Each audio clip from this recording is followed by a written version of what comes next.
Guys, magandang araw sa inyong lahat. Nandito po tayo sa park ni Kaibig Linyo at magtatanong po tayo sa kanya kung anong epekto po sa tao yung eclipse, kung ano bang maidudulot po na hindi maganda. Kaya dito po tayo. Meron po tayo mga tauhan dito ngayon guys, Bro Lahari, kasi ipinatapos ko yung kubo na malagyan po ng yero, at saka yung doon sa likod lalagyan pa ng kawayan, bakod, para pag nahulog yung niyog hindi po masisira yung net.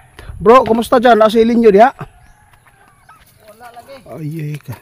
Linyo! Uy, iba naman yung sumasagot. Yung pabo naman, hindi naman si Linyo. Natapos na guys, oh. Baguan. Nandito ako, bro, para kausapin natin si Tagsaram ko si Linyo mo lagi po. Wala daw si Kaibig Linyo guys, kaya Linyo! Nais kong kausapin, bro, para malaman natin kung ano mangyayari sa tao kapag nag-eclipse. Kasi yung eclipse malapit na daw. Kaya nais kong tanungin kung ano talagang epekto sa atin, kung makakasira ba, kung delikado po pa sa mga tao. Kaya ang nakukuha ko lang dito sa mga matanda noon guys, wala masilinyo, ako na lang muna mag papaliwanag. Kasi yung eclipse kapag tumagal yan, lahat po daw ng pang ilaw mo, panggatong, hindi na po daw matatablan po ng agipo. At saka yung posporo ay hindi na po mag aapoy, lighter. Yun po ang ipinapaliwanag po ng mga matanda noon sa amin noong maliit pa kami. Pero iwan ko lang kung totoo, kasi hindi pa nangyari. Kaya nais ko talagang pinuntahan si Kaibigan Linyo. Hihintay lang po natin kasi baka po biglang sumulpot si Kaibigan Linyo ngayon, kasi busy po siya talaga. Linyo, Kaibigan Linyo.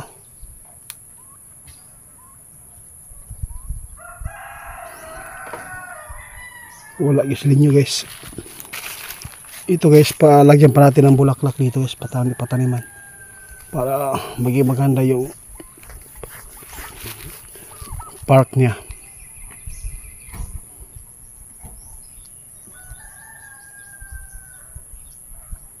Linyo, wala gyud bro daw, wa yung kakadungog diri nga nitingog. Wala gyud. Ha? Wala. Sayang da. Duda ko Linyo, wala diri. Lasa yang kaharian guro. Kaharian.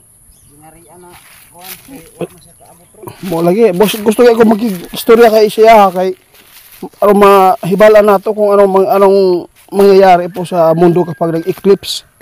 Kasi pero pag handa ka, meron kang mga pagkain dyan, dapat pagkain talaga una. No? Kasi sabi ng mga matanda noon, kapag nag-eclipse ng matagal, yung mga posporo hindi na daw makaapoy. Kasi lalamig daw. Kandila na lang. Ay, iwan ko lang yung kandila. Paano lang yung kandila kung hindi naman umapoy yung posporo? Di pa rin.